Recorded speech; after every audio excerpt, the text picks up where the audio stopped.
Michael Adia is a registered social worker and co-founder of Hope Leads Mental Health Care Toronto.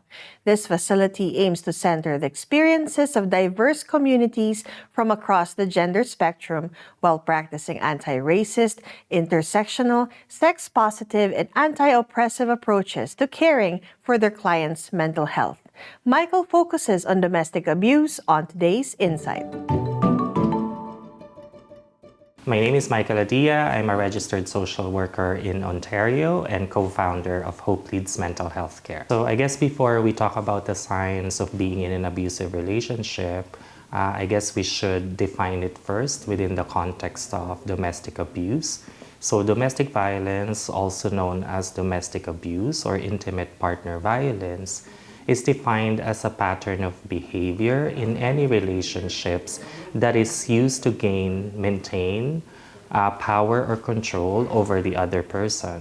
So domestic abuse comes in many different shapes and form. It can be physical, sexual, emotional, psychological, or economical actions or threats of actions to influence the other person in a relationship. Although 1 out of 3 women can experience intimate partner violence in their lifetime, it is also important to note that domestic abuse or intimate partner violence can happen to anyone regardless of your race, class, gender, sexual orientation, or religion. So it doesn't really discriminate. Another important thing to talk about when we are talking about domestic abuse is that it doesn't only happen within the confines of marriage or common law partnership. It also happens actually when you started dating or seeing someone or kind of like going out for casual dates. So I'm going to talk about some of the signs to actually identify whether you are experiencing domestic abuse or intimate partner violence. So with the definition of domestic abuse or intimate partner violence, it centers around control and power. So it's fairly common for perpetrators or abusers to use different kinds of tactics. So there's 3 common tactics that perpetrators use. The first one is a pattern of violence, right? Again, this is a series of harmful behaviors, then followed by apologies or gifts and promises that they're gonna stop hurting you. So outside of the physical and sexual assault, which are the most common, signs of domestic abuse, violence also shows up as intimidation, manipulation, fear tactics, threats, and gaslighting to actually gain compliance from the partner.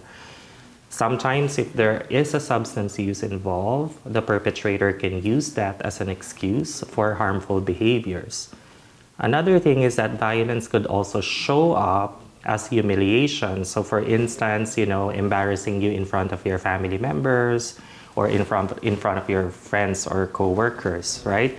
Another tactic that is very common that perpetrators use is actually isolating you from your friends, families, hobbies, and sometimes even your job. So it's really causing a disruption with your social connections, both in personal and professional.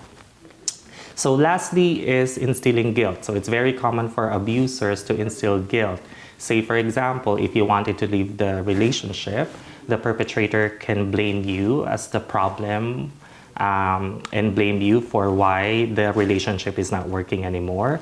So it also can show up as like making you feel small, right? Even when you are accomplishing something, like the perpetrators will just put you down. It makes you question your self-confidence. It makes you question whether you are able to make decisions on your own.